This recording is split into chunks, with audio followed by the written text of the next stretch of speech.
Simplement pour dire que nous sommes contents d'avoir cette rencontre, même si on n'est pas très nombreux. On sait que c'est la situation actuelle que nous connaissons tous et que nous vivons tous, qui explique un peu cette situation et le fait qu'on soit là, parce qu'on avait prévu organiser cette rencontre à la Fondation Luquien, à la place del cours.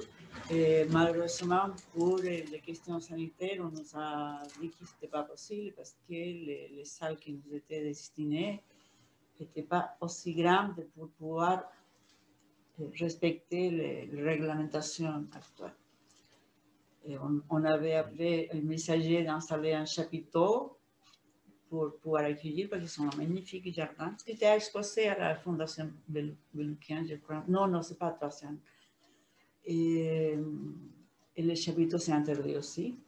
Donc, on s'est contenté d'être dans notre local et on est content de vous avoir ici et on vous remercie. Donc, notre cher Eduardo Berti, qu'on n'avait pas vu depuis longtemps, et Michel Tessier, qu'on a découvert avec son magnifique livre Patagonie, et Jean-Christophe Coton avec aussi ce magnifique livre sur la lettre Vernanos, et Christian Ronat qui vient présenter. Donc, on vous remercie et on vous écoute.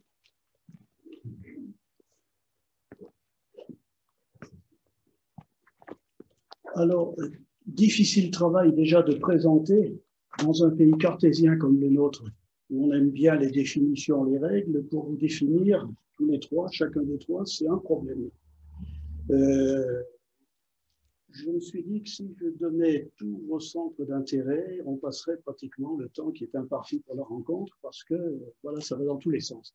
Alors, quelques éléments simplement, vous complétez, vous refusez éventuellement. Alors, Michel Tesser est née à Toulouse. Elle s'intéresse, entre autres, à la Rome antique, saveur et voilà, senteur et saveur. Elle s'intéresse à Venise à l'époque de la Renaissance, avec une ouverture sur la musique. Elle est réalisatrice, elle est peintre, et elle nous présente aujourd'hui son dernier roman qui s'appelle Patagonie. On va en reparler. Jean-Christophe Coton est né à Lyon. Il est magistrat à la Cour des comptes, ce qui est impressionnant en soi. Et il est ancien ambassadeur. Il a passé 7 ans en Amérique du Sud, entre l'Uruguay et le Paraguay. Eduardo Berti est né à Buenos Aires. Il vit à Bordeaux.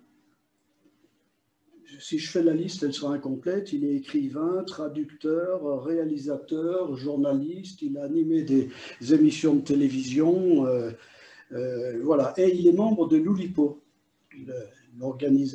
organisation, surtout pas. Groupe. Le groupe créé par Raymond Queneau, Georges Perec. Voilà. Alors, le point commun entre les trois, c'est la région, le Cono Sur, c'est-à-dire les pays de Paraguay, Uruguay, Argentine, évidemment. C'est aussi, surtout, j'allais dire, l'ouverture d'esprit, l'ouverture vers tout. Et une notion que j'aimerais bien développer dans un premier temps, c'est la notion de jeu. Si on commence par le de jeu. Vos deux romans, de Michel et de Jean-Christophe, ont un point commun, c'est une espèce de jeu entre, alors, une réalité, parce que je ne sais pas si on aurait la possibilité de savoir ce que c'est que la réalité, une certaine réalité, et votre création. Alors, est-ce que vous pouvez en quelques mots situer votre roman, dire l'essentiel sans trop en dire, parce qu'après il faut le lire pour ceux qui ne l'ont pas lu. Michel ? Alors, ce roman, c'est mon roman, donc Patagonie, est un roman de quête et d'enquête. C'est une enquête donc sur un homme qui est un de mes ancêtres, dont j'ai découvert fortuitement l'existence et qui a donné naissance donc à ce roman, puisque les sources étant très lacunaires et mon dessein n'étant pas de raconter une histoire, un récit généalogique, ben j'ai inventé tout ce qui manquait.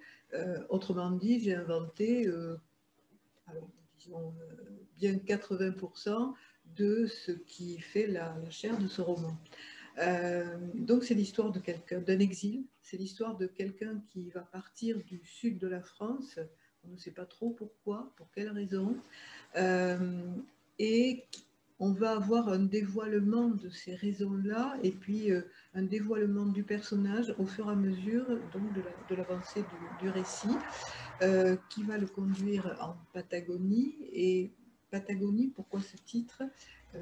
On en parlera après, mais c'est aussi le paradoxe du roman. Donc c'est l'histoire d'un homme seul, d'une destinée solitaire et tragique finalement, et en même temps la découverte d'un pays, d'un continent, d'une culture, et de tout ce qui va rencontrer cette destinée, c'est-à-dire à la fois les hommes qu'il va rencontrer, et les femmes, et aussi le terrain, plus que le paysage. Le paysage, c'est un petit peu trop doux le terme, mais la terre, le sol, voilà. Voilà. Avec en particulier 3 lieux argentins qui sont Buenos Aires, voilà, la Patagonie et le retour, et voilà, le Paraná qui est voilà, plus au nord. Donc la Patagonie qui est aussi un territoire métaphorique.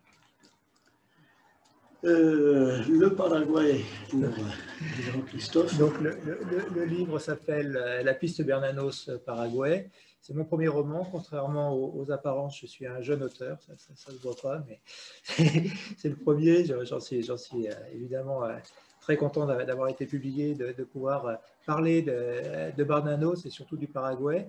En fait, l'idée m'est venue en une seconde, en découvrant un peu par hasard que toute sa vie, Bernanos avait fait avait une fascination pour le Paraguay et aucun autre pays dans le monde. Il voulait absolument, au départ, créer une colonie française au Paraguay, puis plus tard, acheter une estancia et devenir cultivateur au Paraguay, parce qu'il en avait un petit peu marre de l'Europe. Et donc, en 1938, il y va avec sa femme, ses 6 enfants. Il a 50 ans, il a 48 ans. Non, il a 50 ans. Et le Paraguay de l'époque sortait de la guerre du Chaco et n'était pas vraiment en état de recevoir un immigrant comme Bernanos, un peu haut en couleur, avec beaucoup d'ambition et d'espoir financier. Et à la Bernanos, il arrive, il fait un mois de voyage et il ne reste que 5 jours sur place. Au bout de 3 jours, il s'est aperçu que ce n'était pas son lieu, donc il part. Et donc, en découvrant ça, en faisant des recherches, parce que assez bizarrement, dans les biographies de Bernanos, il y a quasiment un noir ou un vide sur ce point. Pratiquement personne ne connaissait. Je me suis dit que c'était quand même un peu étrange, donc j'ai cherché à savoir, et surtout, ça m'a donné une idée romanesque, comme vous, mais à vous, à partir de quelque chose de réel, de concret. Moi, ça m'a donné l'idée romanesque que Bernanos, quand même, c'est son rêve d'enfance d'être au Paraguay. Il ne peut pas partir comme ça au bout de 5 jours en quittant tout. Donc il a laissé au Paraguay un manuscrit d'une œuvre qui est importante pour lui, et il m'en parle par une lettre très très ancienne qu'a une dame qui meurt à 102 ans, et son petit-fils, après sa mort, découvre que Bernanos a laissé quelque chose au Paraguay et qui va lui permettre peut-être d'accéder à la célébrité, parce que découvrir aujourd'hui un manuscrit inconnu de Bernanos, c'est quand même quelque chose d'assez extraordinaire, et qui va lui permettre aussi de savoir plus sur sa propre famille, sur sa grand-mère, dont il ignorait le lien avec Bernanos. Donc, il décide de partir. Il décide de partir au Paraguay.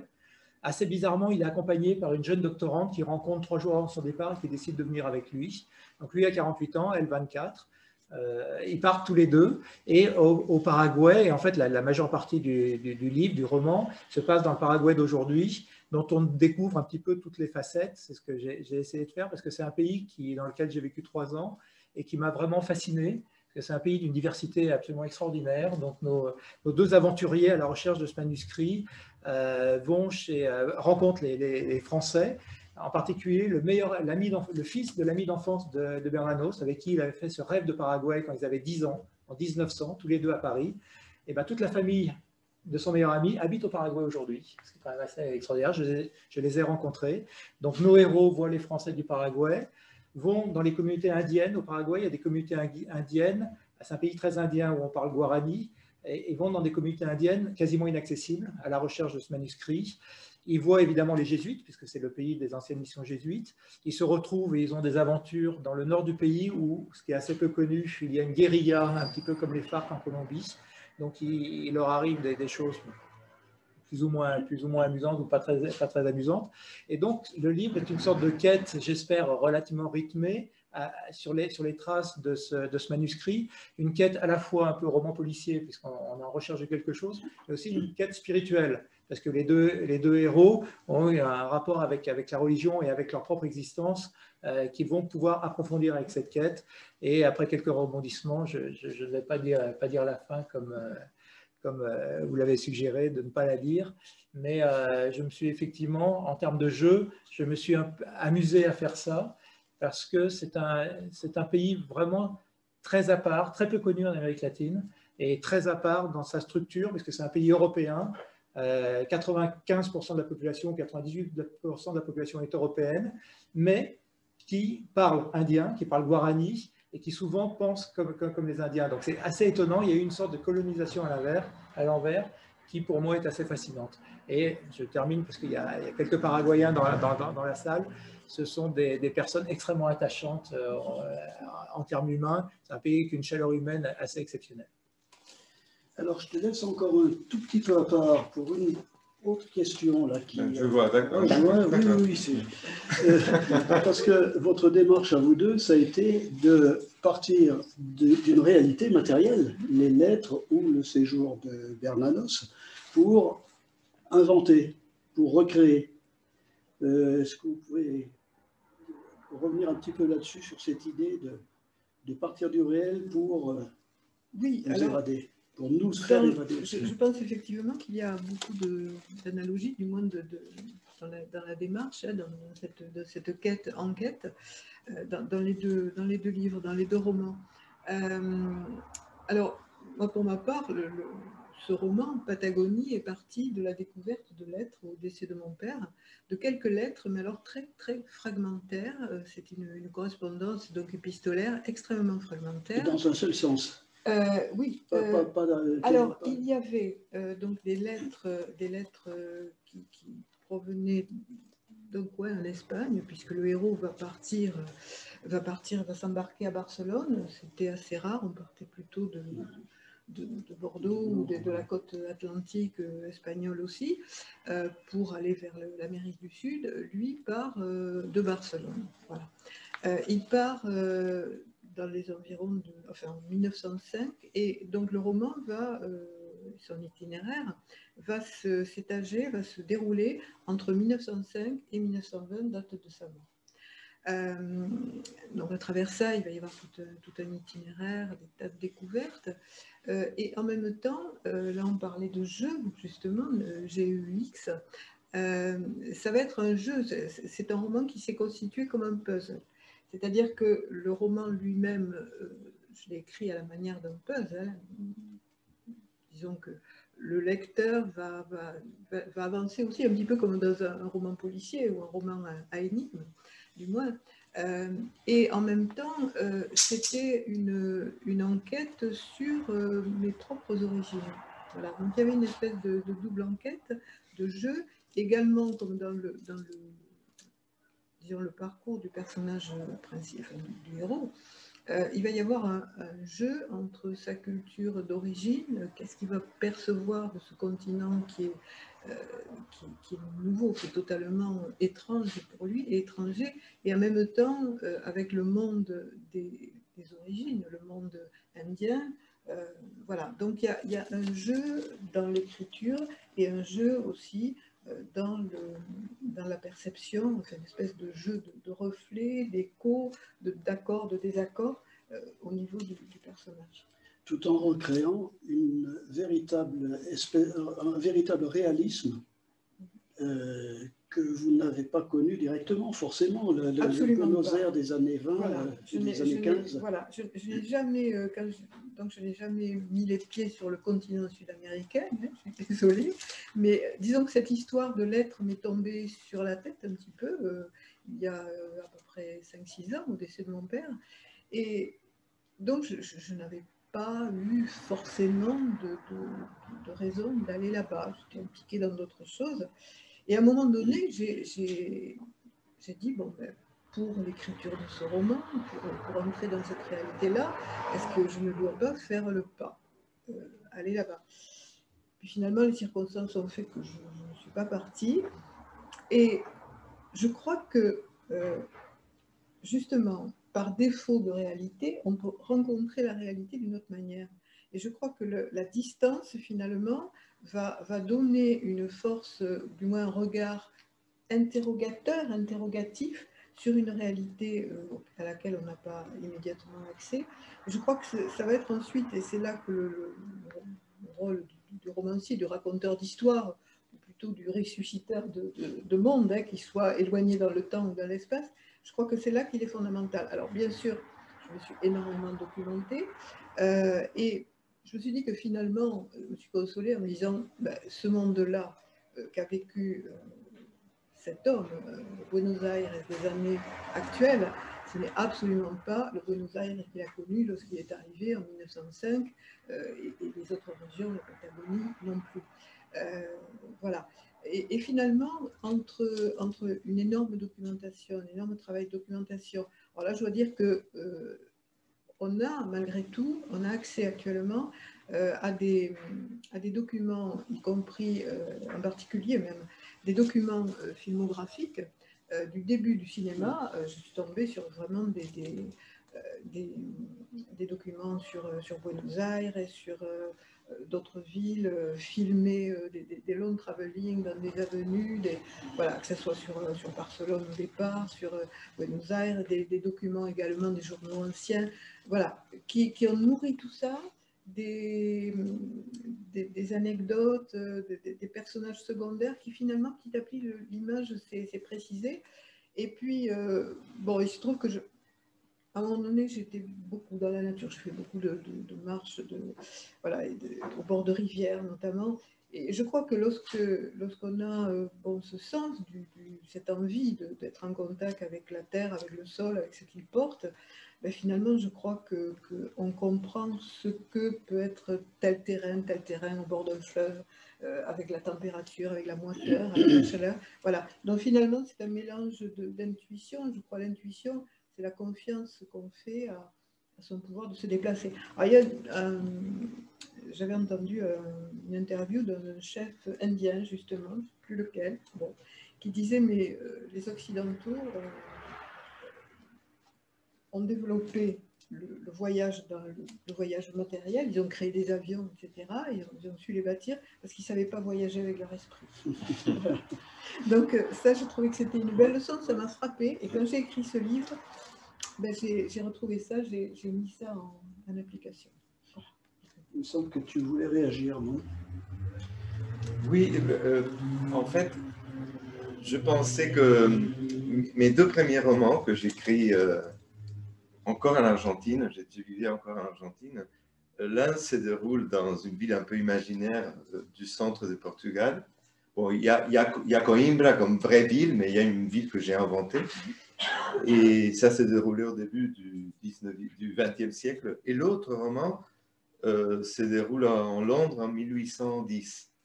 Et à l'époque, quand j'avais commencé à écrire ce livre-là, j'ai eu du mal à trouver un plan de la ville de Londres en 1810, mais un mal fou, un ami qui voyageait en Angleterre est rentré en Argentine avec ce plan. Et pour moi, c'était l'événement de l'année. Aujourd'hui, on fait Google, non? Londres 1810, on a tout ça en 2 secondes.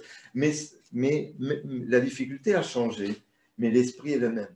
Mais l'esprit est le même. C'est cette idée qu'on peut voyager autrement. La littérature, c'est une façon de voyager autrement. Ouais.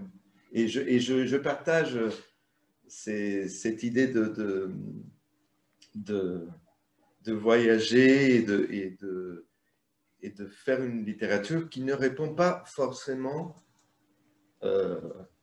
aux origines géographiques immédiates, même s'il y a une enquête des origines. Même s'il y a une enquête des origines, Mais je revendique cette liberté et je la revendique spécialement de la part d'un écrivain qui ne vient pas d'un pays central. Parce que ça, c'est un débat aussi très intéressant. Dans le dernier salon de Francfort du livre, par hasard, on était dans une table comme ça, 4 écrivains, et les 4, nous étions en train de parler d'un livre qui ne se déroulait pas tout le temps, au moins, dans un pays d'Amérique latine. C'était un hasard. Dans mon cas, moins, parce que c'est une chose que je fais de temps en temps, mais dans les cas des autres, peut-être c'était le seul livre. Et il y avait tout le temps cette question de la part... Non, des autres écrivains, je veux dire. Mais pas sûr, parce que fini. Oui. Et de la part du public en Allemagne, mais ce n'est pas seulement en Allemagne, il y avait cette question, mais pourquoi vous ne parlez pas de vos pays? Et la réponse qu'on a eue tous en même temps, c'est on dirait que les écrivains qui ne sont pas des pays centraux, comment on dit? Centraux, ont moins le droit de parler. C'est-à-dire, on exige davantage qu'on représente le pays et qu'on parle de nous, parce qu'il y a encore une idée qu'on lit les auteurs des petits pays pour comprendre le pays. C'est-à-dire, finalement, on écrit pour expliquer le pays. C'est pas comme ça. C'est-à-dire comme si on avait moins de liberté. Moi, j'adore quand on a cette liberté de la part d'un écrivain d'un pays avec une énorme tradition culturelle, historique et littéraire comme la France, qui peut choisir et parler de n'importe quel pays, mais aussi un écrivain d'un pays non central. Non central. Oui, merci. Et que c'est compliqué, hein? Oui. Voilà. Et qui peut avoir aussi cette liberté et ne pas être conditionné à représenter que la couleur locale. Cette idée un peu, pour moi, un peu pauvre d'entendre que la couleur locale de certains écrivains de certains pays. Voilà. Probablement. Et je ne veux pas trop occuper le micro, mais je crois qu'il y a une autre raison aussi. C'est que la génération qui a suivi le boom s'est libérée. Et le boom, c'est très justement, on parle de son pays, même si on le transforme. Oui, ça dépend. Cortázar ne faisait pas ça. Non, il y a eu une manipulation aussi de voilà. tout ça. Non, oui. C'est vrai, mais bon, oui. Que ce soit Garcia Marquez, oui, en général, il parlait de... Et c'est d'ailleurs ce qui a intéressé le public européen, c'est qu'on avait l'Amérique latine qui arrivait... Oui, mais ça sont des choses qui se construisent. Voilà. Ça se construise, disons, de la part des gens qui ont construit le boom. Oui. Parce qu'il y avait aussi des écrivains comme Borges, etc., qui ne faisaient pas ça. Voilà. Mais il y a eu un moment où tout ça a été mis un peu en avant, et ça a bien marché. Et il y a eu des livres magnifiques. Ce n'est pas une critique littéraire que je fais, hein. Mais c'est vrai que ça, pour moi, ça appauvrit un peu la chose, ça a simplifié la chose. Alors, une fois qu'il y a justement une génération aussi forte, qu'est-ce qu'il y a tout de suite après? Il y a le rejet et l'éclatement et tout ça. Et donc, pour compléter, et puis après, on revient au Paraguay, la génération, ta génération d'écrivains qui ont ton âge, effectivement, généralement, ils parlent du continent ou pays. Volpi a passé... sauf les derniers où il est revenu au Mexique, mais c'est vraiment l'exception. On peut en citer des dizaines, hein, Alphonse par exemple. Oui, Alphonse. Voilà, c'est très... Voilà, alors, même question qu'à Michel tout à l'heure, c'est-à-dire qu'à partir de la réalité des 5 jours de Bernados au Paraguay, vous avez construit, alors là, il y a du Tintin, hein, de l'inspiration de Tintin dans voilà, l'aventure, un peu le film avec Belmondo, là, Rio et tout ça, là, voilà, c'est côté aventure, espionnage, il y a policier, il y a, voilà, je ne veux pas dire dosé parce que c'est péjoratif, mais je crois que c'est assez spontané, c'est venu comme ça. Oui, bah, tout le livre est venu rapidement. Et en fait, ce qui m'a amusé, puisqu'on parlait de jeu et on parlait de regard, c'est que les 2 héros principaux, donc homme, femme, 48 ans, très à gauche, assez révolutionnaire, 24 ans, très chrétienne, une jeune doctorante très chrétienne, et plus classique par certains côtés, vont partir sans se connaître, vont partir ensemble. C'est un duo un peu bizarre. On comprendra à la fin pourquoi, parce qu'il y a quand même une raison, mais c'est un duo un peu bizarre. Et au-delà de leur relation et puis de la façon dont ils vont évoluer très profondément dans ce pays. Le pays ne va pas les laisser intacts. Loin de là, ils vont évoluer très profondément. Mais ce qui m'intéressait aussi, c'est la notion géographique et humaine, presque ethnologique. Ils vont voir énormément de choses parce que leur quête, pour des bonnes raisons, va les emmener vraiment dans beaucoup d'endroits et ils vont les voir avec leurs yeux de Français, donc des yeux d'étrangers. Alors j'ai un peu triché parce que moi j'habitais sur place, donc la documentation je l'avais, c'est tous des lieux que j'ai connus et des gens que j'ai rencontrés, donc c'était un peu plus facile, mais ils les voient avec des yeux de Français et une sensibilité complètement différente parce qu'ils sont complètement différents. Et en fait, ils vont petit à petit se rapprocher ou arriver à quelque chose, pas prendre la mesure de ce qu'ils voient parce que c'est un pays dont il est difficile de prendre la mesure comme tous les pays, mais ils vont avoir une évolution, une quête personnelle qui m'a paru intéressante avec quelques passages assez étonnants, ils vont dans une communauté indienne vraiment éloignée, c'est assez compliqué d'y aller, ils ont d'ailleurs des problèmes de voiture, ils ont peur, enfin ils arrivent dans la communauté indienne et tout, et le voyage était vraiment très dur, et donc lui qui a 48 ans et qui est quand même assez stressé parce il veut vraiment son manuscrit de Bernanos, il veut être célèbre, il veut réussir, il veut connaître le passé de sa famille, donc il a mal au dos, et donc on lui dit, ah bah oui, vous avez mal au dos, bah, vous allez vous faire soigner, il y a une ostéopathe, Nivaclé, c'est une communauté Nivaclé, et donc il se retrouve à moitié nu, au milieu de toute la communauté qui vient regarder ça, manipulé par l'ostéopathe Nivaclé de façon assez étrange, quelque chose que j'ai vécu puisque je l'ai fait, donc ça commence, on fait asseoir, et puis elle coupe des citrons verts, des petits citrons verts, qu'elle vous presse sur la tête, et en fait ça sert d'onguent, et donc il se retrouve dans une culture qui est vraiment pas la sienne, qui est vraiment quelque chose qu'on ne connaît pas, de complètement inattendu. Et il va réagir, et elle va réagir aussi à cette culture, et finalement rentrer, alors qu'au départ ils ont un regard extérieur, ils vont rentrer dans cette culture et commencer à la comprendre de l'intérieur. Et donc je trouve que c'est ce que disait Eduardo très bien, et ce qu'a fait, alors, moi j'ai été extrêmement surpris que Michel ne soit jamais allé en Argentine, parce que quand on lit le livre, on a l'impression d'y être. Donc ce regard extérieur apporte en complément énormément, je pense, à ceux qui connaissent pour y être nés, et peut même peut-être leur apprendre des choses. Donc je trouve que c'est un exercice extrêmement intéressant, et en plus c'est un exercice très, très amusant à faire. Et alors, dans l'autre sens, toi, ton rapport avec la France, c'est fait comment? Mon rapport avec la France, ça vient surtout de mon père. Mon père était né en Roumanie, mais entre la Roumanie et l'Argentine, il a passé un temps à Paris, où il faisait ses études. Mon père est né en 1914. Il m'a eu assez grand. Alors, la guerre est arrivée. Même pas la guerre. Les premières nouvelles d'une possible guerre sont arrivées. Il a pris un bateau très rapidement, le premier bateau, le moins cher, parce qu'en plus pour aller à l'Amérique du Nord, c'était plus cher. Et il est arrivé à Buenos Aires. Il n'avait aucune idée. Il a choisi l'Argentine. Une fois qu'il était sur le bateau, il pouvait choisir entre le Brésil, Rio, Montevideo au Buenos Aires. Il a continué jusqu'à l'Argentine parce que à l'époque, en France, il utilisait une gommine dont la marque était Argentum. Et au moins, ça voulait dire quelque chose pour lui. Il connaissait personne là-bas, il n'avait aucune idée.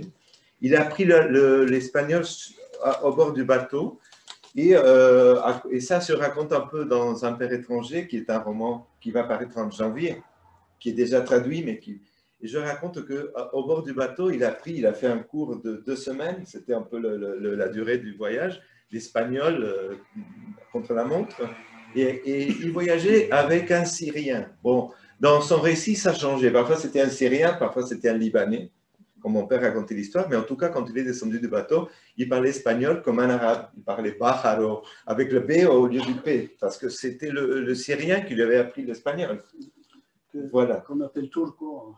Qu'on appelle turco en Argentine. Mais en tout cas, il est venu, il a créé sa famille, etc. Mais Paris, c'était le paradis perdu, si on peut le dire comme ça. Et chez nous, il y avait le plan de Paris. Et en plus, il y avait de la famille, une cousine de mon père. Une partie de la famille est restée en France. Alors, la France, c'était un peu... en Argentine, on dit beaucoup Aja, Agi. Agi, ça veut dire l'Europe, surtout pour la bourgeoise, classe moyenne de Buenos Aires. Quand on dit là-bas, là-bas, c'est l'Europe. Voilà, parce que là-bas, c'est l'oncle, le grand-parent.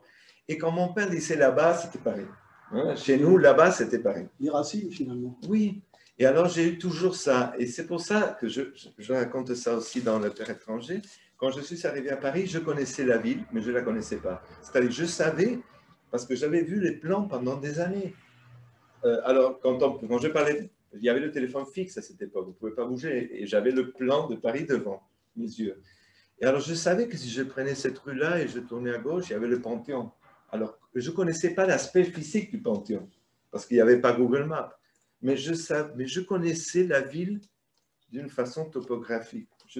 Et dès que j'ai pu faire le voyage, je suis allé à Paris, peut-être pour ajouter la dimension qui me manquait. À quel âge? La première fois, ce sont mes parents qui m'ont envoyé. J'avais 11 ans. Et je fais le voyage tout seul en avion parce que ma famille n'avait pas l'argent pour payer le voyage à 3. Alors j'ai pris l'avion, mort de peur. Mort de peur. Et je savais qu'on m'attendait à Orly. C'était non, Charles de Gaulle. C'était de Gaulle, je crois. Bon, Orly. Et Orly à l'époque. Oui, à l'époque, c'était Orly. Et je savais qu'on m'attendait, mais je ne connaissais même pas l'aspect physique des gens qui m'attendaient. C'était un peu l'aventure. Et après, c'est moi qui est revenu en France. Et j'ai eu le désir de m'installer en France pendant 1 an ou 2 ans. Entre-temps, j'ai connu ma femme, qui est prof de français, et c'est la seule personne que j'ai connue dans ma vie qui avait en Argentine aussi, chez elle, le plan de Paris. Voilà. Et je suis resté plus que 2 ans. Ouais. Puisqu'on en est à l'espace personnel, comment vous vous êtes retrouvé en Uruguay, par volonté ou par hasard? J'ai eu beaucoup de chance d'être nommé à l'ambassade de France en Uruguay. Je connaissais un petit peu l'Amérique du Sud pour y avoir voyagé, mais je n'y avais jamais vécu. Et en fait, je me suis pris, comme le reste de ma famille, mon épouse qui est maintenant à moitié uruguayenne, paraguayenne, mes enfants qui parlent espagnol. Moi, je n'ose pas parler espagnol devant eux parce que ça les fait rire et c'est pas toujours très agréable. Mais donc, on est devenu assez latino et on a été fascinés par ce continent. Donc, j'ai eu la chance de passer 4 ans en Uruguay, puis ensuite 3 ans au Paraguay, qui, malgré la ressemblance des noms et une certaine proximité géographique, sont 2 pays extrêmement différents, mais vraiment extrêmement différents, qui n'ont pas grand-chose à voir. Donc, c'était absolument passionnant, avec des aventures et des rencontres humaines des 2 côtés extraordinaires qui nous ont profondément marqués et qui ont également, c'est intéressant parce que je pense que ça a orienté différemment. Donc j'ai 2 enfants, une épouse que je salue. Donc ça a orienté notre vie différemment. C'est-à-dire notre vie a changé, comme toute vie, hein, mais a changé par ce séjour. À titre personnel, donc j'ai publié ce livre et peut-être d'autres. J'ai fait des expositions de photos de cérémonies indiennes assez étranges, un peu. C'est pas du vaudou, puisqu'on n'est pas du tout dans la région de vaudou, mais c'est quand même assez particulier. Donc, c'est des photos qui ont été exposées au Paraguay. J'étais invité à Brasilia à les montrer il y a quelques mois. Normalement, s'il n'y avait pas eu le confinement, elles étaient exposées à Paris en mai. Donc, pour moi, tout ça est nouveau, puisque avant, j'étais un petit fonctionnaire travaillant, comme vous l'avez dit, à Paris dans des administrations publiques. Et ça a ouvert un univers nouveau. Et c'est une chance. Et il y a peut-être un thème qui est commun entre nos trois livres et nos 3 expériences. C'est un thème très très fort, mais je vais juste évoquer, peut-être qu'on y reviendra, c'est le thème de l'immigration. C'est vraiment, on a un petit peu oublié, et le livre de Michel le montre très bien, on a un petit peu oublié que nos pays européens étaient des pays d'immigration il y a un siècle, il n'y a pas si longtemps, et que par la pauvreté, ou par la guerre, ou pour des tas de raisons, nos ancêtres, beaucoup de nos ancêtres ont eu besoin de traverser dans des conditions absolument incroyables l'océan pour se retrouver, pour les anglo-saxons plutôt en Amérique du Nord, et pour les pays du Sud, et en France spécialement les Béarnais et les Basques, dans les pays du Sud. C'était des aventures absolument incroyables. Ils partaient parce qu'ils étaient un peu forcés de partir. Ils partaient aussi en espérant avoir un Eldorado où tout serait facile, où il ferait beau. C'est quelque chose qui n'est pas si lointain et que, sous une autre forme, on a du mal à faire le lien avec ce que connaissent d'autres pays aujourd'hui. Aujourd'hui, il n'y a plus d'immigration, à l'immigration européenne, c'est le cas des pays comme la France, hein, je ne parle pas de la Roumanie ou de la Bulgarie, mais des pays comme la France, on n'a plus tellement d'immigration pour raisons économiques majeures. Mais on est un pays qui reçoit ce type d'immigration. Et je trouve qu'on oublie un petit peu qu'on était dans l'autre situation il n'y a pas si longtemps. Ça, c'est un débat qui s'installe beaucoup entre l'Espagne et l'Amérique du Sud. Quand il y a le retour des Caravelas, comme on avait dit, c'est ça. c'est un débat qui s'installe tout le temps. Et Louis Capel, le personnage de Patagonie, part pour des raisons économiques aussi, tout à fait. Oui, au début du roman, d'ailleurs, il y a cette réflexion dans notre monde, puisque c'est quelqu'un qui est issu de la paysannerie, hein, du sud de la France. Il dit plutôt vers Cahors, dans le Quercy, le Cosse noir, qui est un pays à l'époque relativement pauvre, hein, une terre âpre. Donc, il part également et il dit dans notre... je lui fais dire, dans notre monde, quand on voyage, ce n'est pas pour le plaisir, c'est pas pour faire du tourisme. Quand on voyage, c'est par nécessité, c'est pour trouver du travail, aller à un mariage ou à un enterrement. Voilà. Donc déjà, ça situe quelque chose qu'on a oublié effectivement dans nos sociétés, du moins en France ou dans des pays, disons, confortables, entre guillemets, c'est ce dépaysement par nécessité. Voilà. Et cet exil, alors il y a quelque chose qui m'a frappé, qui m'a touché dans ce qu'a dit Eduardo, c'est le terme là-bas. Et il parlait de là-bas, de sa famille qui disait là-bas, et c'est quelque chose qui revient aussi tout le temps dans mon personnage et dans le récit là-bas. Là-bas, c'est là-bas. C'est toujours la référence au pays qu'on a quitté. Et petit à petit, là-bas aussi, et les maisons, la maison d'où il vient, finalement, elle ressemble aux maisons de là-bas aussi. Voilà. Et donc, on a tendance à enjoliver aussi, y compris le passé. Voilà. Donc il y a tout cette espèce de va-et-vient. Également, alors, sur le thème de l'immigration, c'est vrai qu'il y a eu beaucoup d'émigrés, une grosse immigration italienne, et c'était des gens, ça m'a frappé, on les appelait les golondrinos, parce qu'ils partaient, c'était des ouvriers agricoles pauvres, hein, du sud de l'Italie, beaucoup, qui partaient à la mauvaise saison, ils allaient travailler en Argentine, et puis ils revenaient au pays comme c'était la saison des récoltes, des moissons, etc., enfin pour les travaux des champs. Alors tout ça, ce sont des choses, des mouvements comme ça, migratoires, qu'on a oubliés. Et puis ces gens-là, finalement, ils avaient toujours une espèce d'attache avec le pays. Ce n'était pas des ruptures forcément brutales. Voilà, il y avait toujours ce lien. Et en même temps, il y a aussi cet apport de là-bas, justement. Alors là, bon, je parle des Italiens, parce qu'il y a eu au niveau, alors là, au niveau social et politique, il y a eu tout un courant, donc en particulier à travers les ouvriers de typographes, les imprimeurs, etc., tout un courant libertaire et qui s'inscrit ensuite dans tous ces mouvements, ces gros mouvements sociaux et vraiment de gros conflits qui ont eu lieu dans les années, disons, un petit peu avant-guerre, hein, avant la Première Guerre mondiale. Donc tout ça, il y a en même temps, on est loin, et en même temps, il y a des liens ténus avec l'Europe. Et de l'autre côté, au niveau des sociétés de profil, alors on voit les liens ténus, les liens très forts avec la Grande-Bretagne en particulier. Alors, dernière chose peut-être commune entre vos deux livres, c'est que vous parlez tous les deux de personnages qui rêvent du paradis à atteindre, et on est loin, dans les deux cas, de tout ça. Alors, bon, le Paraguay. Celui qui rêvait vraiment de paradis à atteindre, c'était Bernanos. Voilà. Quand on reprend, c'est malheureusement pas vraiment décrit dans ses biographies, parce qu'il y a tellement de choses dans sa vie. C'était un personnage que je connaissais en fait très peu avant, mais c'est un personnage assez incroyable. Donc, dans ses biographies, il y a tellement de choses à dire qu'elle ne parle pas de ça. Mais donc, Bernanos, à 10 ans, c'est-à-dire à 10 ans en 6e ou 5e, avec son meilleur copain en classe, dans le cours de récréation, il se cache. Son meilleur copain s'appelle Maxence de Colville.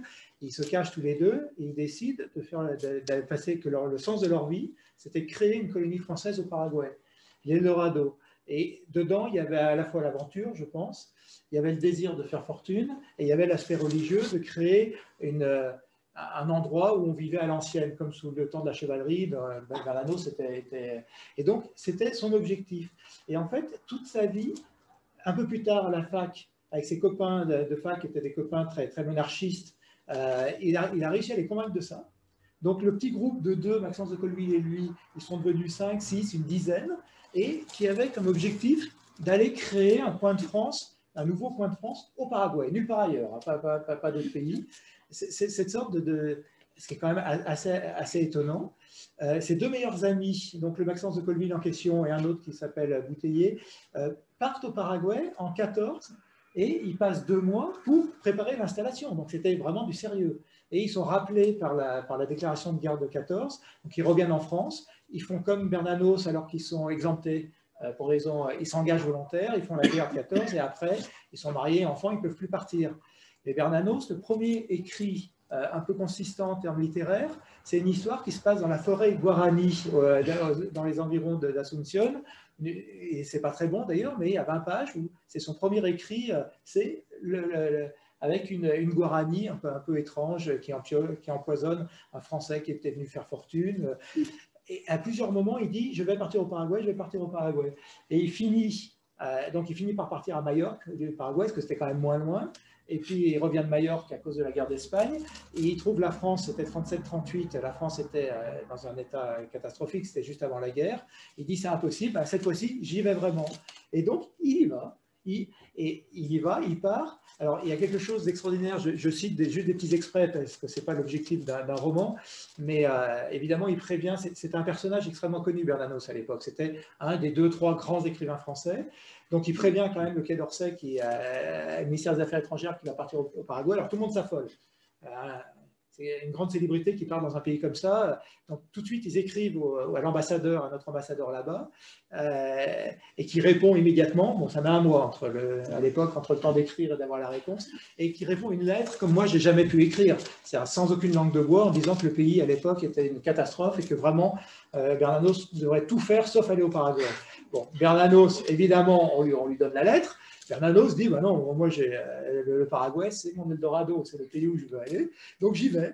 Donc il prend tous ses bagages, il prend sa femme, qui suit tout le temps, qui est une descendante de Jeanne d'Arc, qui est une femme absolument admirable, ses 6 enfants qui sont incroyables. Elle est admirable parce qu'elle le suit avec les ouais. Ah oui, sa vie est admirable. Les 6 enfants, il arrive à convaincre un couple d'amis qui partent avec leurs 2 enfants, et donc ils partent à 10 avec des bagages à plus savoir qu'en faire. À l'époque, c'était 1 mois de voyage, avec différentes escales, et une des escales, il arrive à Rio de Janeiro. À Rio de Janeiro, il y a une communauté française et des Brésiliens qui le connaissent, parce que Bernanos était très connu à l'époque, et qui lui disent, surtout, n'allez pas au Paraguay, c'est pas le moment, le pays sort de la guerre du Chaco, c'est pas possible. Et restez au Brésil, et en plus, on peut vous aider financièrement. Bernanos, non, moi je veux aller au Paraguay, depuis tout petit, je veux aller au Paraguay. Et donc il va au Paraguay. Avec sa femme. Avec sa femme, ses 6 enfants et tout. Et donc là, comme j'ai dit tout à l'heure, au bout de 3 jours, il s'aperçoit que c'est vraiment pas possible. Donc il repart, et donc nouvelle escale à Rio, mais il repart et il ne sait plus où aller, le pauvre, et à Rio, il revoit les mêmes, qui et qui disent, ben voilà, on s'est cotisé, on va vous payer une estancière, on va vous donner de l'argent. En plus, il y a une vie intellectuelle, il y a des relations avec la France qui sont quand même plus proches. Et donc, il reste 7 ans au Brésil. Ça, tout le monde le sait. Tout le monde sait, tous ceux qui regardent Bernanos, savent qu'il est resté 7 ans au Brésil. Mais il n'est pas du tout parti pour aller au Brésil. Il n'avait aucune envie d'aller au Brésil. Il allait pour le Paraguay. C'était son rêve d'enfant. Et c'est un rêve, c'est absolument fascinant parce que j'ai découvert ça. Au Paraguay, il n'y a aucune trace. Aucune. Personne ne m'en a jamais parlé. Il n'y a rien. À part des archives que j'ai trouvées en fouillant dans l'ambassade une fois que j'ai connu l'histoire. Donc, mais par contre, quand j'ai commencé à regarder l'histoire, à me renseigner et tout, j'ai vu que son ami d'enfance avec qui il avait fait ce rêve s'appelait Maxence de Colville. Or, moi, dans la communauté française au Paraguay, il y avait un ancien qui était très âgé, qui avait travaillé pendant 20 ans à l'ambassade, qui avait été décoré par le gouvernement français et qui s'appelait Maxence de Colville. Je me dis, mais c'est absolument incroyable, c'est pas un nom très, très, très, très courant. Comment ça se fait? Et en plus, ça ne collait pas en termes de génération. Donc, je suis allé chercher la généalogie de la famille Colville. Et donc, le Maxence de Colville, meilleur ami de Bernanos, a eu 7 enfants, une fille qui est restée en France, et les 6 garçons ont immigré de façon définitive au Paraguay. Et donc, au Paraguay, aujourd'hui, vous avez plein de Colville que j'ai rencontrés, absolument adorables. Quand j'ai publié le livre, ils étaient super contents. Alors, ils ont de la famille en France, donc s'il n'y avait pas le confinement, il y en a qui seraient là, mais c'est une histoire extraordinaire. Donc, et toute la famille aujourd'hui, et ceux de ma génération ou de la génération d'au-dessus, ne parlent quasiment plus français. C'est une famille, les Colville, c'est une famille qui apparaît sur la tapisserie de Lisieux, 1870. C'est une des familles aristocratiques les plus anciennes de France. Et bien parce que dans une cour de récréation, à 10 ans, Bernanos et son meilleur ami Colville avaient fait ce rêve de Paraguay, ben toute la famille aujourd'hui est paraguayenne. Non, mais c'est des histoires assez... c'est des histoires assez... ça, c'est une histoire, ça n'a aucune importance dans la marge du monde, et c'est une histoire que personne ne connaît. Et quand j'ai parlé, pas avec ceux de ma génération, mais les enfants qui ont 30 ans et autres, d'abord, je ne parle qu'espagnol avec eux, les pauvres, et ils ne savent même pas qui est Bernanos, et ils n'ont à peine l'idée qu'ils avaient des châteaux en France, en Normandie, pendant 1000 ans. C'est très étonnant. Voilà, c'était pour rebondir sur la question du rêve, de la recherche de l'Eldorado. Ça peut prendre des formes extrêmement diverses, et je pense, et c'est aussi une des entrées du livre, je pense qu'on a tous en nous une recherche d'Eldorado. C'est-à-dire on a tous en nous, quelque part, ça vient souvent de l'enfance, on a tous en nous un Eldorado. C'est-à-dire on cherche quelque chose. Et très clairement, le héros qui s'appelle Thierry de Massey et de façon très différente, la doctorante qui part avec lui, Capucine Verrou, ont tous les deux un Eldorado qu'ils vont aller chercher aussi au Paraguay, pour des raisons différentes, et qu'ils vont plus ou moins trouver. Alors, juste très rapidement pour compléter, parce que c'est assez amusant, le côté féministe du roman. Oui, parce que bon, vous faites plaisir à mon épouse. si, sans aucun doute, parce que la petite jeune fille qui est coincée, catholique, rigide et tout, est diablement plus forte que le monsieur qui roule un peu des mécaniques, qui est beau garçon et qui a tout pour lui dans la vie quand même. Hein. C'est elle qui gagne. C'est intéressant cette notion de hasard sur tous les plans. Bon, hasard qui fait que vous avez choisi tel sujet, hasard qui fait que tu te retrouves en Argentine quand ton père est né, bon, et tout ça. Bon, on retombe dans cette notion de jeu dont je parlais au départ, et notion aussi constante chez vous deux, là, et chez toi encore plus, j'allais dire, de l'imagination. L'imagination en rapport avec la réalité et voilà. Alors bon, quand on fait partie de l'Oulipo, je crois qu'on est obligé de passer par là. Alors, un des livres les plus récents, c'est L'ivresse sans fin des portes tournantes, qui repartent alors sur un modèle qui est celui des Gregerias de Ramón Gómez de la Serna, qui était un auteur qui a vécu au début du XXe siècle. Je n'ai pas ces dates, hein, je ne les ai pas cherchées. Il est né à la fin du 19e siècle et il est mort en Argentine, à Buenos Aires, voilà. En 1963. Exilé. Voilà, parce qu'il était... Il faisait partie de l'avant-garde espagnole, très ami de Valéry Larbaud. C'est vraiment Larbaud qui a été le premier à traduire les textes. Non, bon, Larbaud était impressionnant. Il a été le premier à traduire plusieurs textes, même des auteurs américains, etc. Et c'est lui qui a fait découvrir en France Gómez de la Serna. Et je pense que même en Espagne, parce que quand ils ont vu que de la Serna était célébré en France, bon, il avait ses lecteurs, disons, d'une minorité d'avant-garde, mais il est devenu le prestige, disons, le mythe Gómez de la Serna a grandi énormément en Espagne. Alors, je t'interroge juste une seconde, parce que Largo, personne ne le connaît en France de nos jours, pratiquement. Ce qui est bien dommage, c'est... Alors, il vivait à Vichy. Il a eu la chance d'être millionnaire toute sa vie, très cultivé, ouvert sur tout. Il était le propriétaire de, je ne sais pas laquelle des deux sources principales de Vichy, d'eau minérale. Donc, l'eau minérale en 1900, ça se vendait. Bon. Donc, famille extrêmement riche et la possibilité d'avoir une vie d'oisiveté, mais il l'a eu intelligente. Donc, il était en rapport avec tout le monde et il faudrait vraiment le découvrir ou le redécouvrir. Il a écrit un ou deux romans. Fermina Marquez. Fermina Marquez, des textes courts qui sont d'une beauté, qui sont émouvants. Enfin, voilà, à découvrir absolument. Il était très ami de Guiraldes, qui était un grand écrivain argentin, voilà. Un des maîtres de Borges. Il était très ami de Silvina Ocampo. Oui, aussi, de Victoria. Oui, et il connaissait tout ce que le monde avait Voilà. Alors, moi, ce que j'ai fait, Gómez de la Serna était un écrivain très bizarre. Il était romancier, mais il faisait des anti-romans, c'est vrai, un anti-romancier. Mais il avait inventé cette forme qui s'appelle grégueria, qui sont des aphorismes non pédagogiques, on revient moraux, moral. On a toujours moraux. Voilà, c'est le sujet aujourd'hui, le pluriel. J'apprends ça aujourd'hui. Alors, et il faisait des aphorismes comme ça, un peu dans la veine de Jules Renard. Il y a des choses. Jules Renard était un peu son contemporain, et dans le journal de Jules Renard et même dans les textes autour des animaux, il y a pas mal de choses comme ça. Alors, un petit peu, mais c'était quand même les gréguerias sur quelque chose de vraiment à part. Moi, oui, en plus, c'est une obsession pour Gómez de la Serna, la grégueria. J'ai trois exemples, si vous voulez, que j'ai essayé de trouver parce que c'est dans tous les domaines. Ce type avait un tic, il lui manquait un tac, c'est pourquoi il n'était pas horloge. Oui. Le boudin est une saucisse sinistre. Ou encore les marguerites sont filles du soleil et de la lune.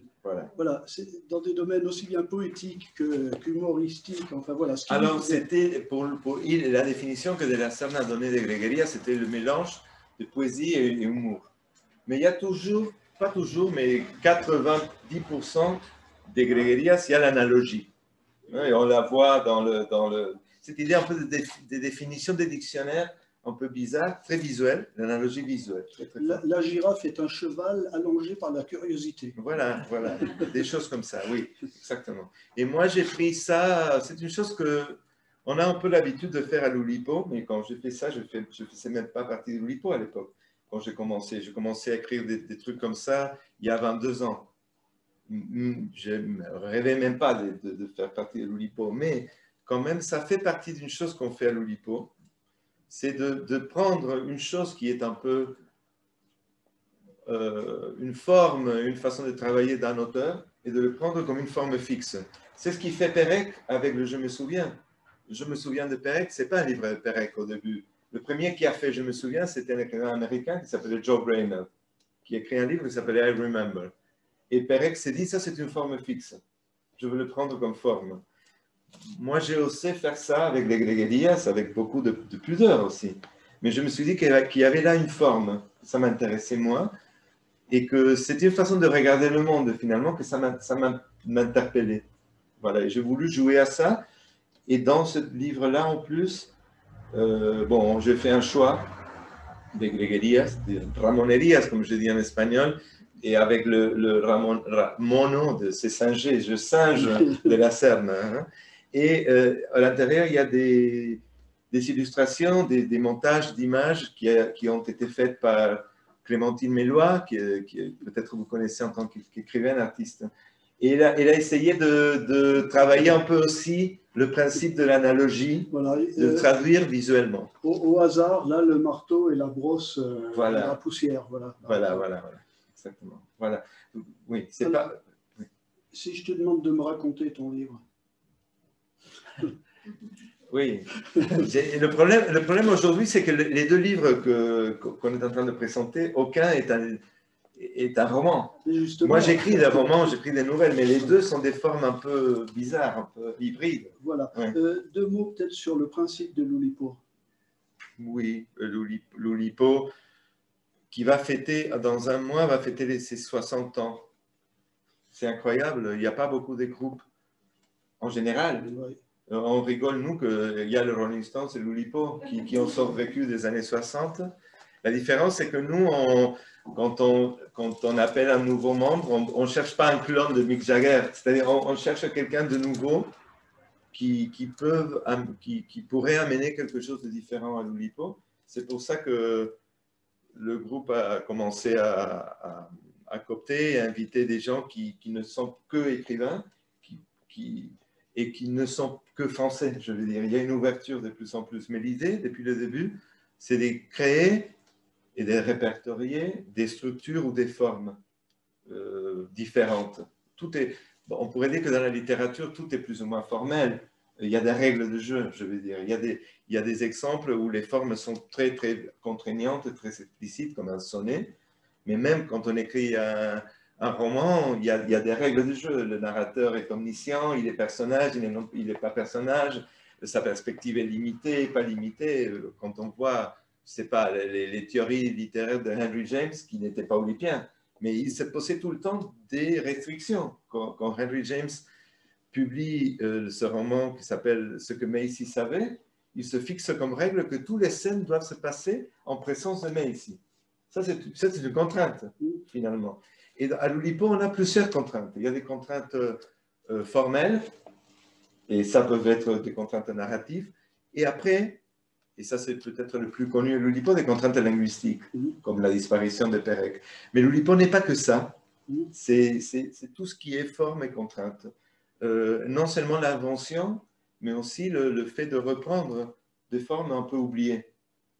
Ça, par exemple, ce que Jacques Roubaud a fait avec la sextine. C'était une vieille forme des troubadours italiens et français il y a plus de 5 siècles qui permutent, ou sextine, j'explique très rapidement, mais sextine, c'est 6 strophes de 6 vers. Et il n'y a pas de rime dans l'idée traditionnelle de rime qu'on a aujourd'hui, mais il y a des mots rimes, il y a des mots qui se répètent.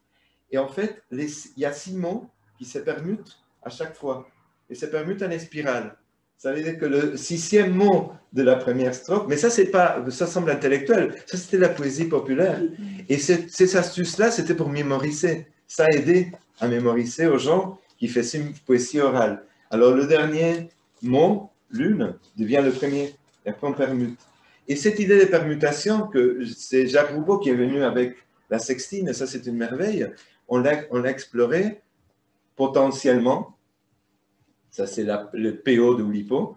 Et moi, par exemple, j'ai écrit un texte qui parle de la dictature militaire en Argentine en forme de sextine.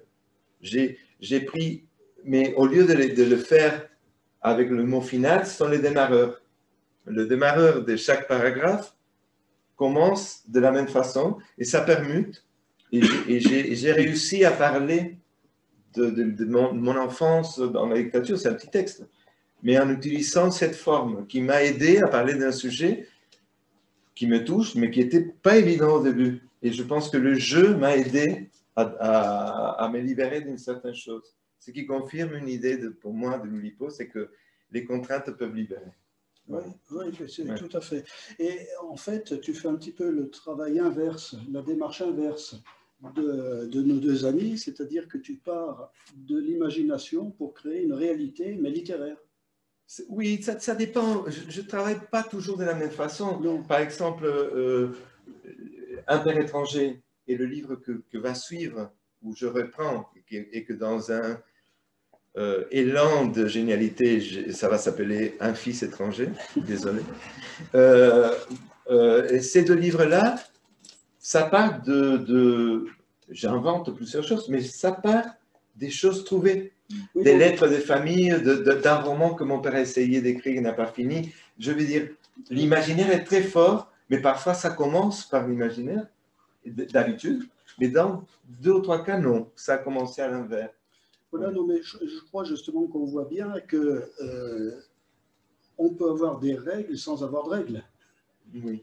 C'est-à-dire que, bon, vous ne vous connaissiez pas, vous avez fait un petit peu la même démarche, avec une liberté, chacun, la liberté d'inventer ce qui n'est pas dans l'histoire familiale, la liberté de créer une histoire débordante d'aventure à partir d'un personnage assez sérieux, je ne vais pas oser dire sinistre. Mais pour beaucoup de latino-américains, alors quand en plus un latino-américain fait partie de l'Oulipo, ça éclate tout ça, une liberté de créer. Oui, oui, oui, bien sûr. Pour moi, je pense qu'on a la chance de faire j'allais dire un métier. Oui, c'est un métier. Moi, je ne le sens pas comme un métier, mais de travailler dans un domaine où on peut lâcher notre imagination. On est des privilégiés. On est des privilégiés dans ce point de vue. Oui. Allez, juste rajouter quelque chose dans ce sens-là. J'ai toujours été passionné de littérature comme lecteur, si possible pour écrire un peu, mais au moins comme lecteur. Ce que je trouve absolument fascinant avec la littérature, c'est que qu'est-ce que ça demande? Ça demande, à l'ancienne, un crayon, une feuille blanche. Tout à fait. Et à partir d'un crayon, une feuille blanche, vous pouvez créer exactement ce que vous voulez. Ouais. Vous pouvez vous imposer des contraintes. De toute façon, les contraintes existent toujours et elles sont productives. Et vous pouvez créer absolument ce que vous voulez. On a créé 2 univers différents, avec un peu certaines idées qui se ressemblent. Et encore, nous sommes à notre niveau. Quand vous prenez les grands écrivains, ils étaient tout seuls devant leur table de travail, debout ou assis, ça dépendait. Et ils avaient des feuilles de papier. Et ils ont créé des univers dans lesquels, chez les grands écrivains, vous vous sentez chez vous, ou en tout cas qui vous prennent. Et tout ça à partir de rien, sans aucun... Oui. Vous n'avez même pas besoin d'instruments de musique ou de couleurs. C'est quelque chose de fascinant. Oui. Je crois que c'est ça la vertu de la pauvreté. Une pauvreté non pas imposée, mais choisie. À partir du moment où on a une pauvreté de moyens, qu'on travaille avec un crayon ou une feuille de papier ou un bout de bois et qu'on en fasse quelque chose. Et ça, je crois que les peuples anciens l'avaient, cette vertu de la pauvreté, de la rareté, de la survie, et on l'a perdu petit à petit. On est dans une illusion, alors actuellement, une espèce d'illusion de la profusion, d'une certaine facilité, et surtout, on manque toujours de moyens. On dit, il nous faut davantage de moyens pour faire ça. Il faut davantage de... Voilà. Alors qu'on peut faire des tas de choses, et l'essentiel, je pense. Oui, on n'a pas de problème de budget, nous. Et quand les gens qui font du cinéma se disent comment on fait pour faire entrer un éléphant dans la chambre. Moi, j'ai fait de la radio à une époque aussi, et j'ai senti la même liberté. On pouvait dire n'importe quoi. On pouvait mettre un effet de musique, un effet de la BBC où il y avait un feu, et dire que le studio était en feu, et les gens y croyaient. Et nous, quand on écrit, on peut faire ce qu'on veut. On n'a pas le problème du budget du cinéma, si on peut le dire comme ça. Mais je crois que c'est valable pour tous les arts, pour toute création, parce qu'on peut faire très bien un film fauché. Oui, on peut le faire aussi. C'est de plus en plus difficile. Alors voilà, on est dans un cycle, et peut-être que l'épidémie actuelle va faire obliger à revenir à des choses peut-être... si c'est un point positif. Justement, c'est un petit peu ce que mon personnage là, véhicule. C'est quelqu'un qui vient de milieu paysan et finalement, à travers cette pauvreté, cette rareté des choses, il va finir par rejoindre un personnage d'Indien qui est inventé, mais qui lui aussi transmet les mêmes choses, les mêmes valeurs de la rareté et d'une rencontre, justement. C'est là qu'ils vont se rencontrer. Alors, il est intéressant ce personnage parce qu'il intervient à la fin. C'est un personnage absolument secondaire et essentiel.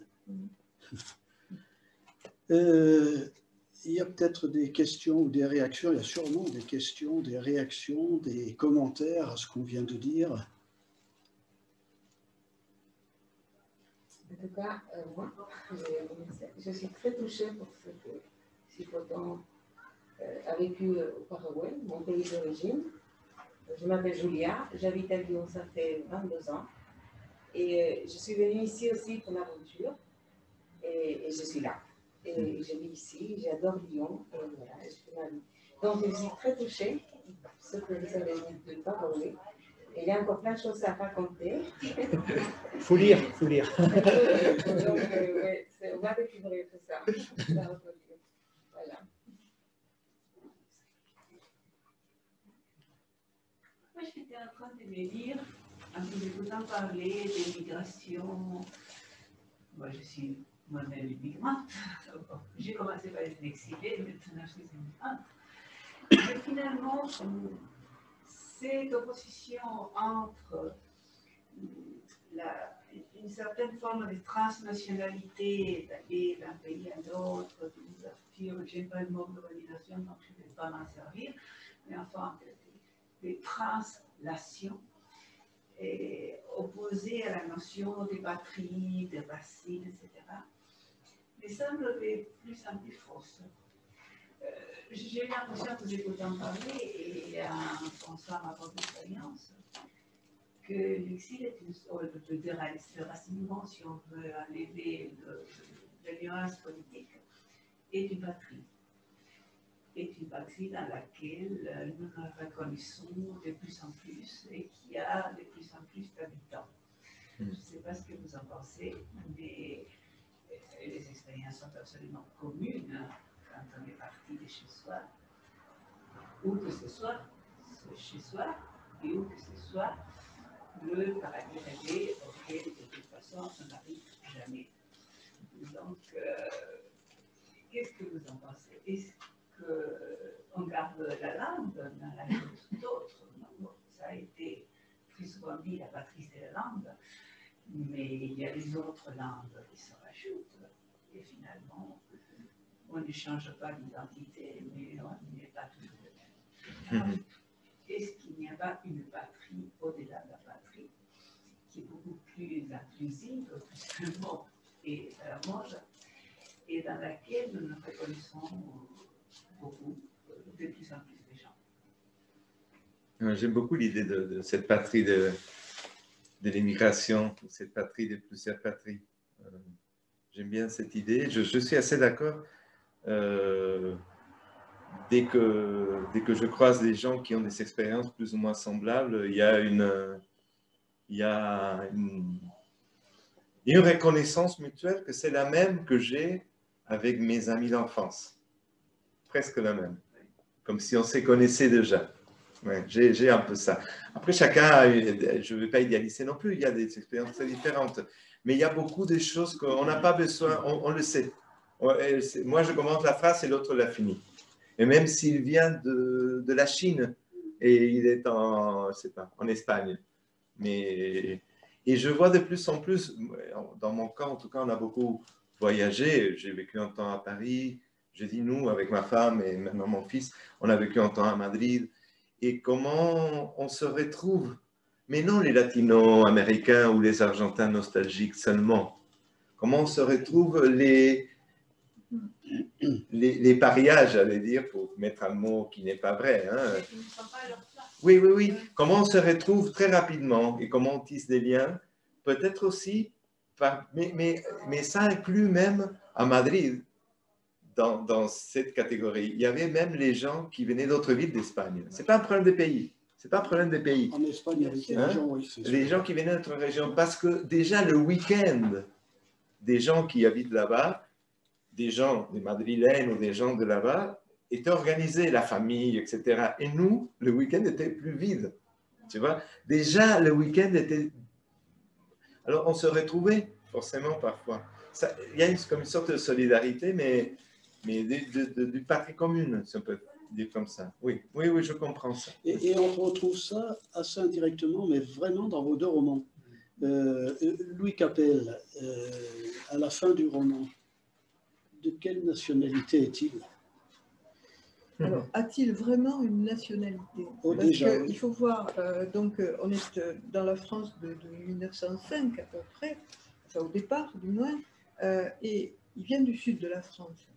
Et à cette époque-là, certes on est français, mais culturellement et viscéralement, c'est un petit peu, il est en exil, c'est aussi un exilé dans son propre pays, parce que le sud de la France, bon, on ne parlait pas tout à fait la même langue, alors en plus, dans la paysannerie, on ne parlait pas la même langue, c'est pas la même culture. Donc il est déjà, bon, je ne sais pas s'il ressent vraiment une nation, une nationalité. Pour preuve, d'ailleurs, dans les rares lettres que j'ai trouvées, il y a des lettres aussi qui viennent d'Argentine, en fait, de ses cousins argentins. Donc, on a deux visions différentes. Mais lui, et tout le monde s'en étonne, la guerre de 14-18 n'apparaît presque pas. On a l'impression qu'il n'a pas vu qu'il y avait une guerre, qu'il se passait une guerre. Donc, pour ces gens qui viennent, qui sont pauvres, qui sont... est-ce que les destins nationaux, tant qu'ils ne les touchent pas directement, les touchent vraiment? Est-ce qu'ils se définissent comme appartenant à une patrie, à une nation? Je ne suis pas sûre du tout. Pas sûre du tout. Et je crois que aussi, en tant qu'écrivain, on le dit, il y a des communautés d'esprit. Je crois qu'on est tous un peu en exil de nous-mêmes. Et c'est pour ça que je pense qu'entre écrivains, ou lecteurs aussi, certains lecteurs, je pense que la reconnaissance dont vous parliez se fait. Comme ça, on se reconnaît. On est du même pays, qui est un pays sans frontières et sans forme, mais qui est un pays beaucoup plus profond. Voilà. Mais alors, bon, j'insiste un peu. Après ces 15 ans d'Argentine, comment se sent-il? Alors, comment se sent-il? Ça se termine un peu mal pour lui. Mais je pense qu'il le dit à un moment donné, il se surprend à rêver et à penser dans l'autre langue. Il y a là-bas, et puis voilà. Et le travail se fait à ce niveau-là. Quand on commence à formuler ses impressions, ses sentiments dans l'autre langue. Et ça, c'est quelque chose que j'ai ressenti moi-même, c'est pour ça que je le mets dans sa bouche, dans sa perception des choses. Donc en vivant à tel endroit ou tel endroit, en Angleterre à un moment donné, ou bien en Italie, il m'arrivait de penser directement dans l'autre langue. Et j'étais donc... c'était plus que des mots, c'était un ressenti, un vécu, c'était très incarné. Voilà, donc Louis Capel, qui au début dit, dit de lui qu'il avance avec des œillères, hein, et lui c'est la survie. Petit à petit, est-ce aussi, après la confrontation avec la rudesse de la Patagonie, cette espèce de passage vraiment où tout est décapé, où il va trouver ces terres du Paraná, ces terres moites, ces terres où la luxuriance aussi, d'une certaine manière. Et là, il y a quelque chose en lui qui se brise, qui s'adoucit, une carapace, une fermeture qui va petit à petit se lézarder. Et l'autre langue va arriver, et le pays va petit à petit, il va ingérer, il va respirer ce pays à travers la nature, à travers ce qu'il ressent. Et cet Indien qui va arriver, ben, ça va être justement il va le soigner d'une certaine manière. Sans qu'il le veuille, ce travail se fait vraiment. Ce travail se fait insidieusement. Voilà. Et si bien que le retour espéré, parce qu'au départ, évidemment, le rêve, c'est de revenir, de partir pauvre et de revenir riche et avec un honneur retrouvé. Ben, finalement, ce rêve, est-ce qu'il a vraiment envie de revenir à la fin? Voilà. Parce que le pays a fait son chemin.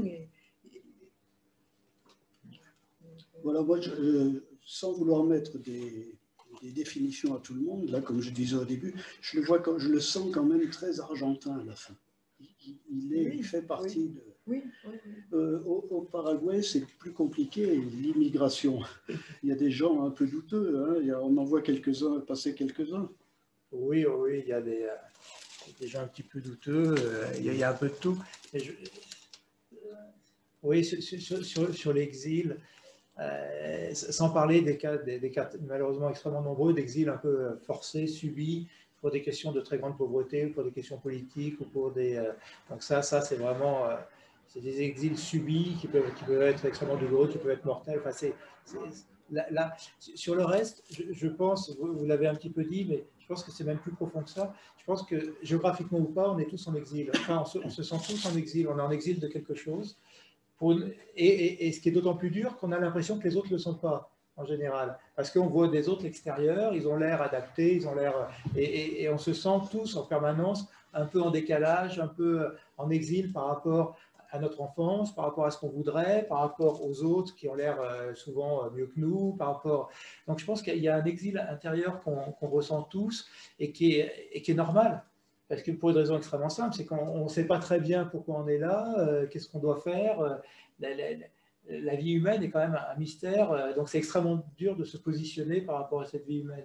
Donc je pense qu'on est tous en exil et que beaucoup des exils géographiques sont un moyen qu'on se donne. Je ne parle pas des exils subis, mais beaucoup des exils géographiques et des voyages, dans le cas de mes héros, sont des démarches volontaires pour sortir de l'exil, quelque part.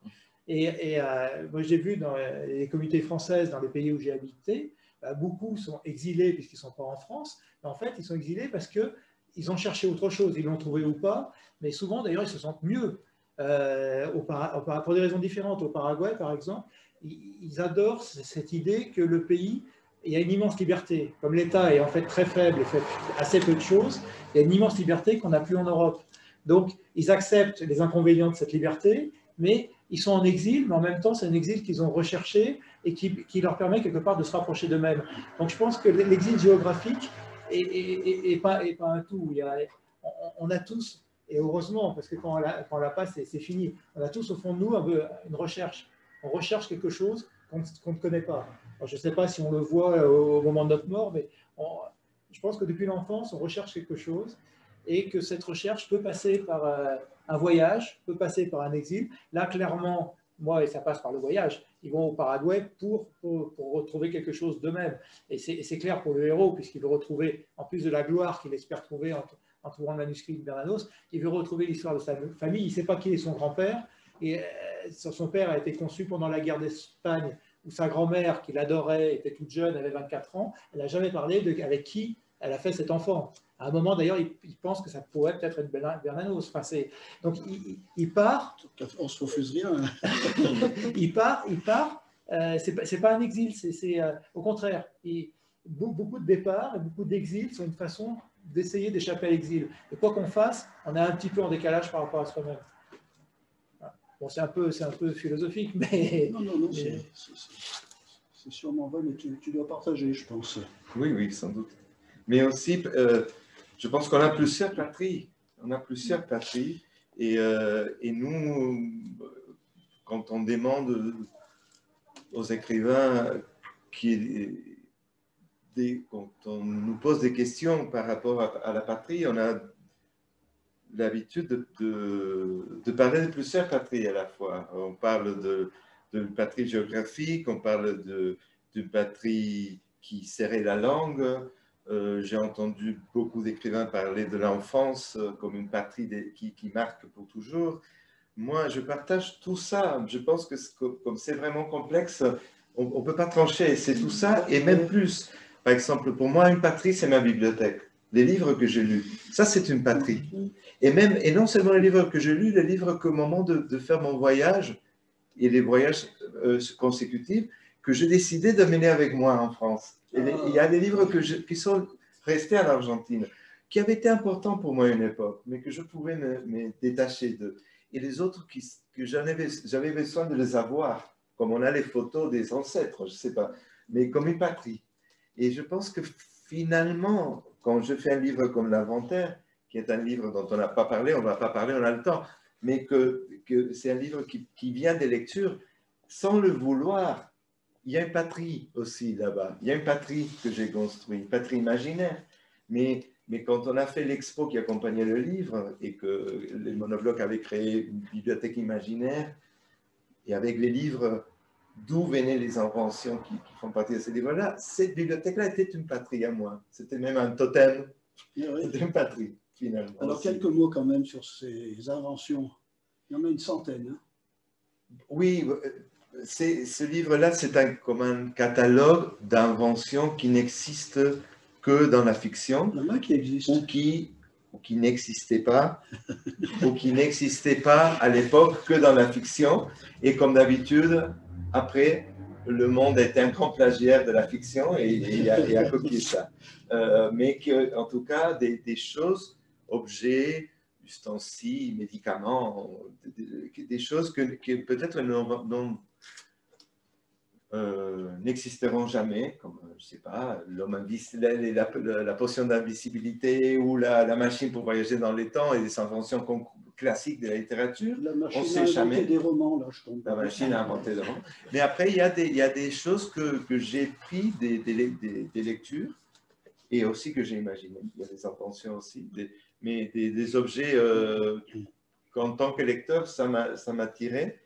Et que justement, je voulais les prendre, mais peut-être les réutiliser dans un autre contexte. Reprendre la même invention, mais faire une autre chose avec cette invention. Voilà.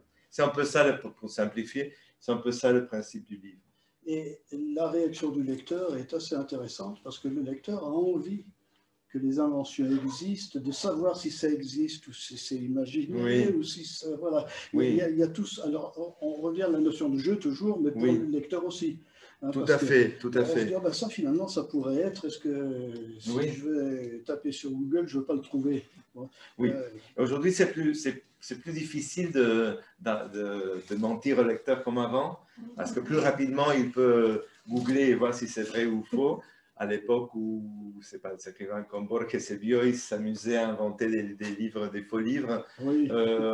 On devait vraiment faire des démarches pour les démasquer. Maintenant, c'est plus simple. Mais quand même, il y a des astuces. Ah, oui. Il y a des astuces à tel point qu'un ami a créé un faux article de Wikipédia avant de publier un livre, pour que les gens qui savaient qu'ils allaient voir si cet écrivain existait ou pas, tombent sur son article, qui était évidemment faux, si on le lisait avec un peu d'attention, mais pour un moment, ça a installé le doute.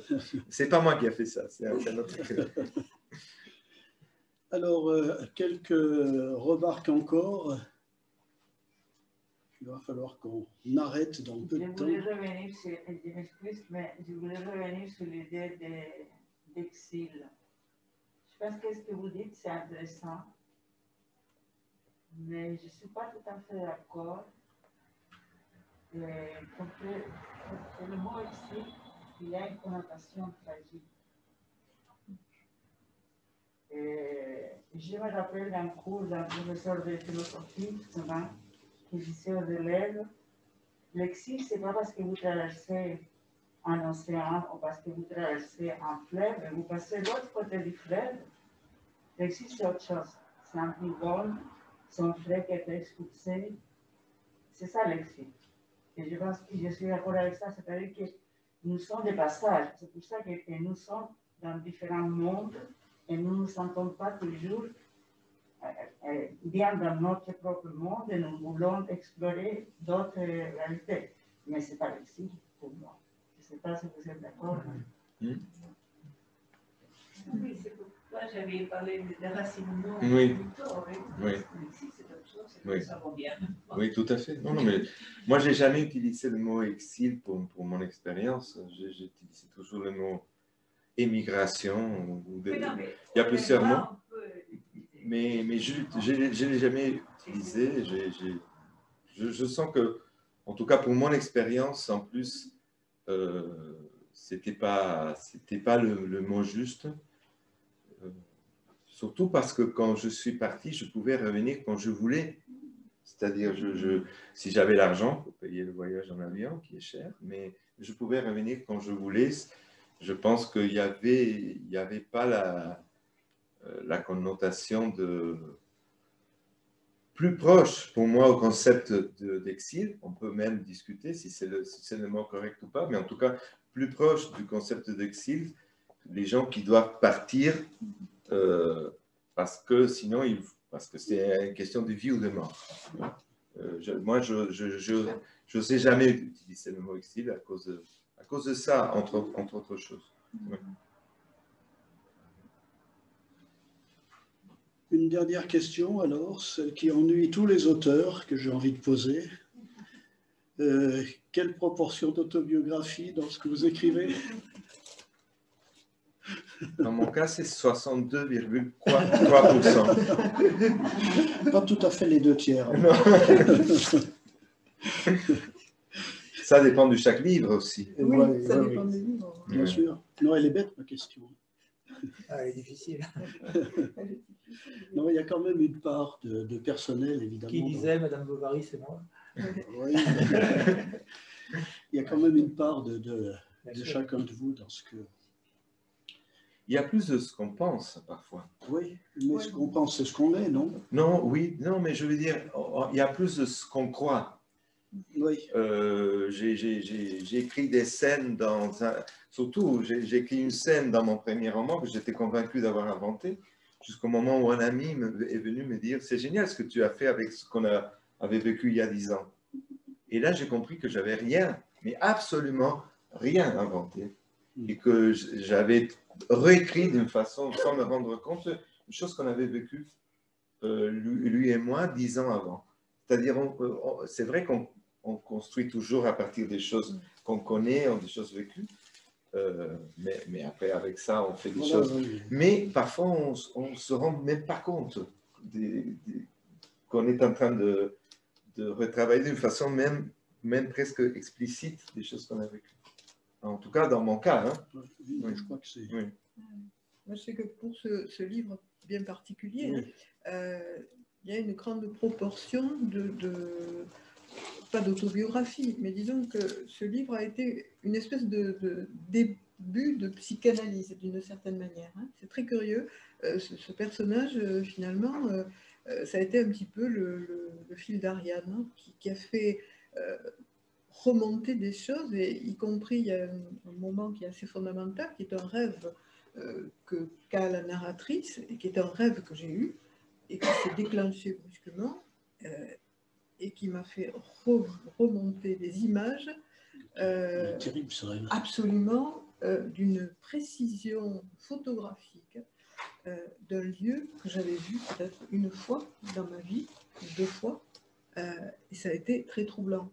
Voilà. Donc, effectivement, dans ce livre, il y a des choses qui me touchent plus profondément. Je ne suis pas autobiographiquement au sens narratif du terme, hein, mais au sens beaucoup plus profond. Personnel. Voilà.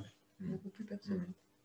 Oui, en effet, dans ce livre, ce que j'avais commenté hier, c'est très frappant la force de la description, autant de lieux, de paysages, que de personnages. On vit, on souffre, on vit avec lui. Hein, donc, on l'imagine dans son entourage, quand il a créé sa petite maison, quand il a essayé de créer son champ, quand il s'est déplacé à la ville, à la petite ville. Voilà, de tout, Ouais, oui. chaque fois, j'essaie de me mettre à la place du personnage, ou plus exactement, j'attends le moment où le personnage va m'investir. C'est une espèce de travail de médium, c'est très curieux, mais le personnage m'investit et je parle avec ses mots. Parce qu'il y a au niveau du langage aussi, quelqu'un de très populaire et qui ne sait pas trop parler ne va pas s'exprimer comme quelqu'un de cultivé ou comme un commerçant.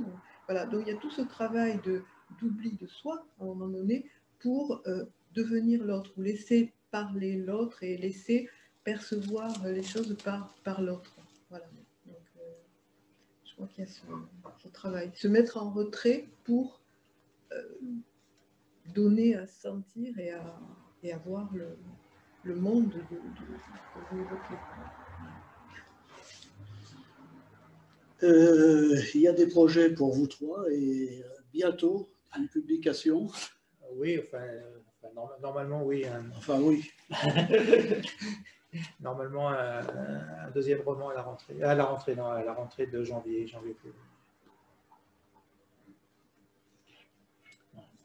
Un autre aussi à peu près. À peu un près peu à la avant, même époque. oui. À peu près à la même époque, et un autre fait une réédition là en avril. On peut donner les titres. Il n'est pas encore complètement arrêté et bon, on verra ni titre, mais de façon assez... c'est une sorte de cycle, il se passe aussi en Amérique latine, dans un autre pays, mais sous une forme complètement différente. C'est-à-dire c'est beaucoup plus léger, ça se veut un peu humoristique, donc c'est un peu raté parce que c'est très très dur d'écrire pour être drôle. Voilà, donc non, complètement différent, et j'espère pas du tout autobiographique, parce que le héros, j'espère ne pas ressembler au héros, mais même dans celui-là, ça doit être assez autobiographique parce que j'ai fait en sorte que la plupart des personnages ne me ressemblent vraiment pas. Donc ça ramène à soi. Donc. On trouvera. Oh là. Le titre, les titres. Alors, le titre, alors celui qui va reparaître en avril chez Serge Safran, donc l'éditeur de Patagonie, ça s'appelle Loin de Venise. Ça avait été déjà publié il y a 2 ans, non et là, c'est Venise au XVIIIe siècle, la fin vraiment, et à travers 3 personnages, disons que je parle aussi de la fin d'un monde. J'aime bien ces moments de bascule, hein, qu'ils soient dans les vies ou dans l'histoire commune. Hein. Donc, ce sont des moments charnières, peut-être comme ce qu'on vit actuellement, d'ailleurs, je pense qu'il y a un basculement. Et c'est ce 18e qui est à la fois foisonnant, tragique. Voilà, donc ça s'appelle Loin de Venise, exil aussi, hein, je l'ai écrit Loin de Venise, et mes personnages sont loin de Venise, donc toujours une histoire d'exil. Et puis plus proche, je pense, en début d'année 2021, alors un autre roman très différent, mais qui se passe dans le sud de la France et au XVIIe siècle. Et là, le titre, souvent les titres me viennent d'ailleurs toujours. C'est une évidence. Voilà. J'ai des romans qui ne sont pas écrits, j'ai le titre. C'est très curieux. C'est le son. Voilà. Alors, ça soulage d'avoir déjà le titre. Oui, mais c'est très. Parfois, après, c'est très frustrant parce qu'il faut donner une suite. Donc, ça va s'appeler Rouge Marbre. Voilà. Et toi, tu nous l'as dit. Et moi, j'ai la bonne nouvelle pour moi, en tout cas, que finalement, la traduction de Un padre extranjero, d'un père étranger, va paraître. Normalement, c'était prévu pour la rentrée, mais cette rentrée était très, très remplie de livres. Et alors, avec l'éditeur, on s'est dit qu'on allait laisser passer quelques mois. Le livre paraît en janvier chez La Contralée. Il va y avoir une concurrence. Oui. Non, mais on peut refaire une autre. On peut parler d'autres livres. Oui. Et voilà, toujours traduit par Jean-Marie Sanloup, qui a traduit presque tous mes livres. C'est le plus gros roman, gros d'un point de vue des quantités des mots et des pages que j'ai écrit. C'est parce que c'est presque comme 2 romans qui se mélangent. Il y a l'histoire de mon père, mais aussi il y a toute une histoire de la vie personnelle de Joseph Conrad. Une histoire presque pas de Conrad écrivain, hein, Conrad père de famille, voisin d'un petit village au sud de l'Angleterre, étranger.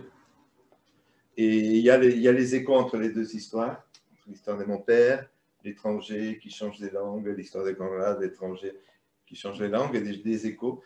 Et voilà. Et je suis en train de finir le Fils étranger, qui normalement va apparaître fin 2021, en espagnol et aussi en français. L'idée de l'éditeur, c'est de faire les 2. Mais je ne ferai pas le Petit-Fils étranger, je m'arrête là. On ne sait pas. On ne sait pas. Ça sera le roman de mon fils. Voilà. Ouais. Ouais. Merci beaucoup. Merci à toi. Merci. Et puis à une prochaine fois. Là.